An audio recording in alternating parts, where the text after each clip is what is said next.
আসসালামু আলাইকুম। অন্য ধর্মাবলম্বী ভাই বোনদের আদাব জানাচ্ছি। তো সন্ধ্যার দিকেই আমাদের হচ্ছে ২৪ ভিত্তিক যে পরীক্ষাটা সিনিয়র অফিসারের টেন্ডারের নোটিশ দিয়ে দিয়েছে। এখন আমার ইনবক্সে এত পরিমাণ আপনারা এসএমএস করেছেন যে ভাইয়া হচ্ছে পরীক্ষা কবে হবে বা হচ্ছে কবে হইতে পারে এই টাইপের অনেক এসএমএস পেলাম বা ভাইয়া এই শেষ সময় কি পড়বো। তো এই নিয়ে আমি মোটামুটি একটু ছোটখাটো আলোচনা করব, কারণ এই মুহূর্তে আপনাদের ইনবক্সে মেসেজ দেওয়ার মতো আর কি সক্ষমতা আমার নাই, কারণ হচ্ছে আমার ব্যাংকিং ডিপ্লোমা পরীক্ষা চলতেছে। তো একজন একজন করে আমি যদিও অ্যান্সার দিই, কিন্তু এই মুহূর্তে আর কি সম্ভব না, এই জন্য একটা ভিডিও নিয়ে আপনাদের সামনে চলে আসলাম। তো প্রথমে আমি বলে রাখি যে যেহেতু টেন্ডার দিয়েছে, তো বিগত আমরা টেন্ডার অ্যানালাইসিস করলে দেখতে পাচ্ছি সেটা হচ্ছে টেন্ডার দেওয়ার 60 দিন, 67 দিন, 50 দিনে, এমনকি 14 দিনের মধ্যেও পরীক্ষাটা কিন্তু হয়েছে। তো যেহেতু আমাদের টেন্ডারে বলেই দিয়েছে যে একটা নির্দিষ্ট সময়ের মধ্যে কিন্তু পরীক্ষাটা হবে, তো সেই মানে একটা নির্দিষ্ট টাইমের মধ্যে আমাদের মানে রেজাল্ট পর্যন্ত দিয়ে দেওয়ার কথা বলা হয়েছে, সম্ভবত যেটা দেখলাম 4 মাসের মধ্যে। তো এই টাইমের মধ্যে যদি এত প্রসিডিউর করতে চাই, তো সর্বোচ্চ আমরা সময় পাবো মানে আহ, 15 দিন থেকে, মানে 1 মাস থেকে হচ্ছে 2 মাস, এর বেশি আমরা পাবো না। তো যেহেতু আজকে এপ্রিল মাসের 15 তারিখ, তার মানে আমি ধরে নিতে পারি হচ্ছে মে মাসের 15 তারিখ থেকে 20 তারিখের মধ্যে কিন্তু আমাদের এক্সামটা হবে। তো যদি জুলাই আগস্ট বা ঈদের পরে চলে যায় তাহলে তো আমাদের লাগ ভালো, কিন্তু আমি যদি এখন ভাবি যে না, আমার হাতে 2-3 মাস টাইম আছে, এটাতে আমি শুধু একটা জিনিসই আমি পাবো, সেটা হচ্ছে আমার সেলফ স্যাটিসফ্যাকশন। এছাড়া কিন্তু আমাদের যে পড়াশোনা বা হচ্ছে এই রিলেটেড যেটাই সেটাই সেখানে কিন্তু কিছুই হবে না। এই জন্য আমাদের কখনোই ভাবা যাবে না যে আমাদের বেশি সময় আছে। আমাদের ধরে নিতে হবে যে আমরা সর্বোচ্চ গেলে 1 মাস টাইম পাবো। ঠিক আছে, প্রথমত আমাদের এইটা ধরে নিতে হবে। তো যদি 1 মাস টাইম থাকে তাহলে ভাই এখন কি করব? প্রথম যেটা করতে হবে সেটা হচ্ছে এই মুহূর্তে আপনি নতুন কিছু পড়ে কোনোভাবেই হচ্ছে লাভবান হবেন না। তো এখন কি করতে হবে? আপনার একটা সিলেবাস গুছিয়ে নিতে হবে। কিছুক্ষণ আগে আমি পোস্ট করে দিয়েছি যে ফিক্সড টপিক গুলো যেখান থেকে আপনি পড়াশোনা করলে মোটামুটি দেখা যায় যে 75 অ্যারাউন্ড 70 মানে 18 এই টাইপের কিছু কমন পেয়ে যাবেন আরকি।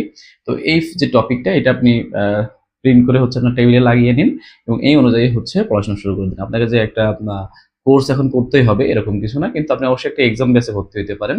এক্সাম দিলে হচ্ছে আপনার কিন্তু কি হবে? পড়াশোনার গতিটা বাড়বে এবং আপনার কোথায়, কোথায় ল্যাক সেটা কিন্তু আপনি বুঝতে পারবেন। তো এখন কেন আপনি নতুন পড়াটা পড়বেন না? এর মূল কারণটা কি? তো আমি সবসময় আপনাদের একটা এক্সাম্পল দিই। জ্যাকব রিসের একটা উক্তি আছে যে, আমার যখন দেখতাম যে কোনো কিছুই হয়ে উঠতেছে না বা আমি হতাশ হয়ে পড়তাম, তখন আমি হচ্ছে একটা পাথর কাটারকে গিয়ে দেখতাম। তো আমি দেখতাম যে সে কন্টিনিউয়াসলি হচ্ছে পাথরে আঘাত করতেই আছে, করতেই আছে। কিন্তু একটা সময়ের পরে গিয়ে শেষ আঘাতে পাথরটা ভেঙে যায়। তো হঠাৎ করে যখন আমরা কেউ ওইটা দেখি মনে হয় যে লাস্ট আঘাতেই কিন্তু পাথরটা ভেঙেছে। কিন্তু আসলে কিন্তু এরকম কিছু ঘটেনি। এখানে সে কন্টিনিউয়াসলি যে আঘাত করতেছিল, পাথরটা কিন্তু আস্তে, আস্তে, আস্তে, আস্তে ভেতর থেকে ভাঙতে শুরু করেছিল এবং ফাইনাল যে আঘাতটা সেটাতে কিন্তু ওইটা ভেঙে যায়। যদিও ফাইনাল আঘাতটা একটু জোরে দিতে হয়। ঠিক আমাদের জব প্রিপারেশনটাও হচ্ছে একেবারেই সেম। আপনি এই যে ৬ মাস বা ১ বছর ধরে প্রিপারেশন নিচ্ছেন, আপনি কিন্তু ভেতরে, ভেতরে নিজেকে প্রিপেয়ার্ড করে ফেলছেন। কিন্তু আমাদের কি মনে হয় যে কিছুই যা পড়ছি কিছুই মনে পড়তেছে না বা আমি হয়তোবা সবই ভুলে গেছি। কিন্তু আসলে আপনি কিছুই ভুলেননি। আপনি পরীক্ষার হলে গেলেই সেটা বুঝতে পারবেন। আপনি এতদিন যা পড়েছেন সেইটাই হচ্ছে আপনি পরীক্ষার হলে যেয়ে কিন্তু দিয়ে আসেন। কিন্তু আপনার মনে হয় যে পরীক্ষার আগের যে ১৫ থেকে ২০ দিন যা পড়েছেন সেইটাই মনে হয় কাজে লেগে যাচ্ছে। কিন্তু কেন হচ্ছে পরীক্ষার আগের ১৫-২০ দিন পড়তে হবে? কারণ এইটা হচ্ছে আপনার পড়াশোনাকে বুস্ট করে এবং ফিক্সড টপিক গুলো আপনি পড়তে পারবেন যেখান থেকে মাস্ট প্রশ্ন আসবেই, এবং হচ্ছে আপনার ভুল ত্রুটিগুলো একটু, যেগুলো বারবার আপনি এর বিগততে ভুল করেছেন সেগুলো একটু সলভ করে নিতে পারবেন। তো এক্সাম্পল স্বরূপ আমি বলি, যেমন বাংলাতে সাহিত্য থেকে মানে সাহিত্যের কোথা থেকে প্রশ্ন আসবে আপনি কিন্তু জানেন না। এখন যদি আপনি মানে সাহিত্যিক যে ৩০-৪০ জন আছে সবাইকে ধরে নিয়ে পড়তে চান, তাহলে কিন্তু এটা আপনার জন্য ভুল হবে। ঠিক আছে? তো সাহিত্যিক এখন আপনি শেষ সময়ে পড়তে পারবেন না। তাহলে কি পড়বেন? যে টপিক থেকে মাস্ট প্রশ্ন আসবে, যেমন সমাজ থেকে আমার প্রশ্ন আসবেই, কারক থেকে আমার প্রশ্ন আসবে। তারপরে হচ্ছে দেখা যাচ্ছে যে মেমোরাইজিং পার্ট যেটা বাংলাতে আছে, এক কথায় প্রকাশ, সমার্থক শব্দ, বিপরীত শব্দ, তারপর আমাদের বানান শুদ্ধিকরণ, বাগধারা, এখান থেকে আমার মাস্ট প্রশ্ন আমি পাবোই। তাহলে আমি আগে কি, যেহেতু টাইম আমার শর্ট, আমি কিন্তু এইগুলোকে বেশি গুরুত্ব দিব।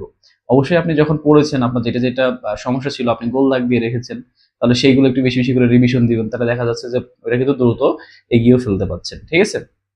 ঠিক একইভাবে ইংরেজির দিকে যদি লক্ষ্য করি, আমরা দেখি যে গ্রামারের মধ্য থেকে যদি কয়েকটা টপিক পড়ি তাইলে কিন্তু আমাদের হয়ে যাচ্ছে। কোন, কোন টপিকটা? পার্টস অফ স্পিচ, ভার্ব, তারপরে হচ্ছে আমাদের subject verb agreement, voice, narration, gender, noun. বাস এই কয়টা পড়লে আমাদের গ্রামার শেষ। ঠিক আছে? এবং এগুলো পড়লে আপনি পিন পয়েন্ট ইররও পড়তে পারবেন এবং সেন্টেন্স কমপ্লিশনও কিন্তু করতে পারবেন। এর সাথে, সাথে আপনি কি করবেন? মেমোরাইজিং পার্টটাকে গুরুত্ব দিতে হবে। কারণ যে আমাদের 25 মার্ক আসে তার মধ্যে দেখা যায় যে 18 থেকে 19 মার্কে আমাদের মেমোরাইজিং এবং সিনোনিম অ্যান্টোনিম থেকেই আসে। এই জন্য আমরা কি করব, সিনোনিম পড়বো, অ্যান্টোনিম পড়বো। এখন সে সময় কি করব, যারা আরিফুর রহমান ব্যাংক ভোকাবুলারি পড়েন তারা হচ্ছে 2015 সাল থেকে শেষ পর্যন্ত একবার রিভিশন করে ফেলবেন। আর যাদের কাছে 1+ কম্পিটিটিভ ভোকাব বইটা আছে, এখানে দেখেন অনেক বই কিন্তু দেওয়া আছে। যেমন হচ্ছে ভোকাবুলারির জন্য আপনি কি কি বই চুজ করতে পারেন, যেমন এমিনেন্টের কম্পিটিটিভ এক্সাম ভোকাবুলারি আছে, তারপর হচ্ছে 1+ এর কম্পিটিটিভ এক্সাম ভোকাবুলারি আছে, আরিফুর রহমান ব্যাংক ভোকাবুলারি আছে। তো আপনি যে কোনো একটা চুজ করেন, ঠিক আছে, লাস্ট টাইমে।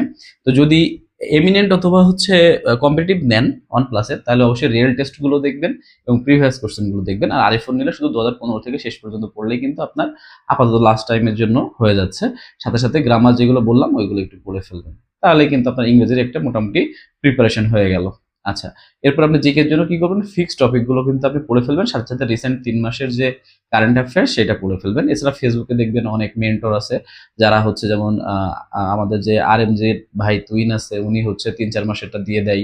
আশরাফ ভাই আছে, উনিও হাতে লিখে প্রিন্ট করে দিয়ে দেয়, কারেন্ট অ্যাফেয়ার্স গুলো পেয়ে যাবেন। তো এগুলো একটু দেখবেন, ঠিক আছে। আর সাথে সাথে জিকে, ফিক্স জিকে কোনগুলো সেগুলো একটু দেখে ফেলবেন। যেমন বাংলাদেশ হিস্ট্রি আছে না, জনপদ, তারপরে যে মুঘল সাম্রাজ্য, এগুলো থেকে একটা দুটো কোশ্চেন আসে, ওইটা আমরা দেখতে পারি। তারপরে হচ্ছে আমাদের যে সংস্থাগুলো থেকে আসে, মানে ইউনাইটেড নেশন থেকে আসে, তারপর বিভিন্ন যে সংস্থাগুলো আছে এগুলো পড়বো। তারপরে হচ্ছে আমাদের এনভায়রনমেন্ট রিলেটেড যে সংস্থাগুলো আছে বা যে ইস্যুগুলো আছে, যেমন প্যারিস প্রোটোকল, তারপরে হচ্ছে কিয়োটো প্রোটোকল, এই টাইপের প্রশ্ন থেকে, জায়গা থেকে প্রশ্ন আসে।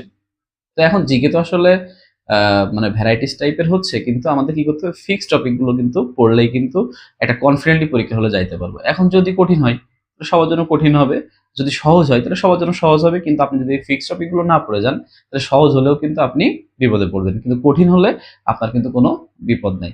এই জন্য এই ফিক্সড টপিকগুলো পড়বেন, যেমন প্রাইস, অ্যাওয়ার্ডস, তারপরে খেলাধুলা, তারপর হচ্ছে স্মলেস্ট লার্জেস্ট যে জিনিসগুলো আছে, মরুভূমি, মানে বৃহত্তর মরুভূমি, এটসেট্রা এটসেট্রা। আপনি যদি এই যে হচ্ছে ব্যাংক এমসিকিউ ডাইজেস্টের সূচিপত্র দেখেন তাইলেও পেয়ে যাবেন, বা স্পটলাইট জিকে সূচিপত্র দেখলেই কিন্তু আপনি ধারণা পেয়ে যাবেন আসলে ব্যাংকের কোন জায়গা থেকে আপনার প্রশ্নটা আসে। আচ্ছা, এরপরে আপনি হচ্ছে আইসিটি কি করবেন, আইসিটি লাস্ট টাইমে আসলে এগুলা এছাড়া কোনো উপায় নাই, মানে প্রিভিয়াস পড়া ছাড়া। কিন্তু কোন কোন টপিকের প্রিভিয়াস পড়বেন সেটা একটা হচ্ছে বিষয়। তো এটা হচ্ছে আমি আপনাদের সাজেশনের মধ্যে দিয়ে দিয়েছি, একটু আগে পোস্ট করেছি, ওখানে দেখবেন যে আইসিটি কোন কোন টপিক থেকে বেশি বেশি প্রশ্ন আসে সেগুলো একটু দেখে ফেলবেন।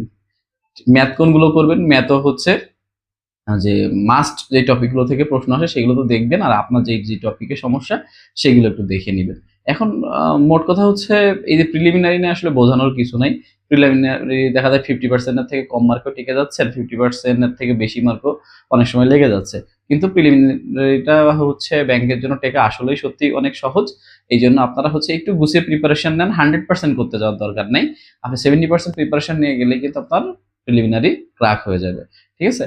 তো টেনশন ফ্রি হয়ে এই কয়দিন একটা গোছালো প্রিপারেশন নেন, এবং ধরে, মানে এইটা ধরে প্রিপারেশন নেবেন যে আপনার পরীক্ষার সামনে আর মাত্র 1 মাস টাইম আছে, ঠিক আছে। 2-3 মাস 4 মাস যাই থাকুক না কেন, এইটাই। তো এই হচ্ছে মানে মোটামুটি বলার ছিল। আপনাদের আরো কোনো প্রশ্ন থাকলে অবশ্যই কমেন্টে বলবেন, আমি 5-10 মিনিট সময় নিয়ে যতটুকু জানি বলার ট্রাই করব। এবং হচ্ছে বিভিন্ন মেন্টররা ফেসবুকে আছে, তাদের কাছ থেকেও পারবেন, জানতে পারবেন। আর আরেকটা জিনিস সবসময় মাথায় রাখবেন, ফেসবুকে এখন একটু কম স্ক্রল করবেন, ঠিক আছে।